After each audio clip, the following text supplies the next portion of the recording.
Good afternoon. It is Friday, January 3rd, 2025. Welcome to the new year. What is the value or worth of a person?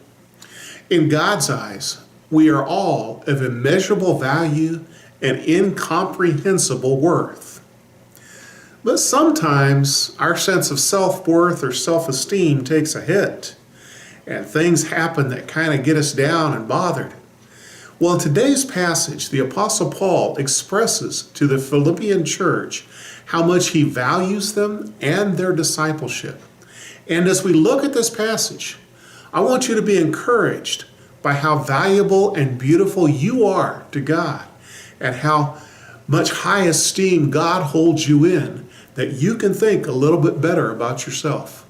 In Philippians chapter 1, verses 6 to 8, and I'm reading from the New Living Translation, second edition, it says that I am certain that God, who began the good work within you, will continue his work until it is finally finished on the day when Christ Jesus returns. So it is right that I should feel as I do about all of you, for you have a special place in my heart. You share with me the special favor of God, both in my imprisonment and in defending and confirming the truth of the good news. God knows how much I love you and long for you with the tender compassion of Christ Jesus.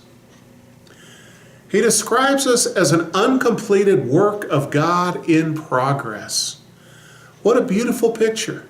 We are a masterpiece, a work of art, still being created and recreated at the Master's hands until Jesus comes.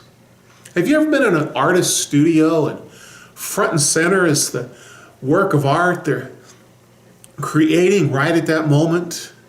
And you can't see everything that it's going to be. You can maybe get a glimmer of what it's going to be, but it's not until they finish it that you see the wonder and the beauty and are amazed at everything the creative master put into it. Well, that's the way Paul describes us, as being God's masterpieces, being worked on and created and recreated until Jesus comes back.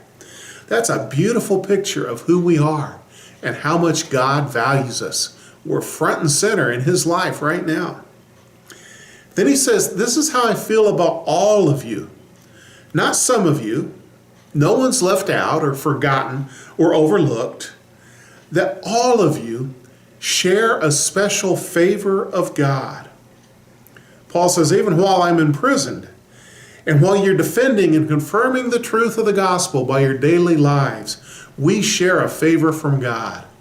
May have a hard time seeing it, but Paul is adamant that we share a favor from God and we show it in our lives, that we're living out the gospel day by day.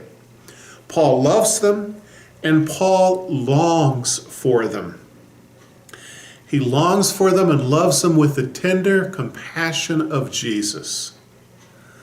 Think about Jesus and his compassion for others, especially the downtrodden, the woman at the well, the woman with the issue of blood, the woman caught in the act of adultery. To each one of them, he was kind, caring, loving, supportive, and redeeming. He said, neither do I condemn you. Go and sin no more. That's the tender compassion of Jesus. The kind when he says, let the little children come unto me. I love to see the little children. That's the tender compassion of Jesus. And Paul says he loves and longs for the Philippian church with the tender compassion of Jesus. You are beloved of God. You are special and valuable to God. You are a work of art being built by God. We need to be encouraged by the value God places on us and our lives. Paul's writing this from prison, and if anything could have gone wrong, it did in Paul's life. And yet he looks at himself and says, I am a child of God. I am a special, unique masterpiece creation and recreation of God. And I have a favor from God. What a beautiful outlook on life. May you and I both be encouraged to feel better about ourselves because we are God's workmanship. God bless you.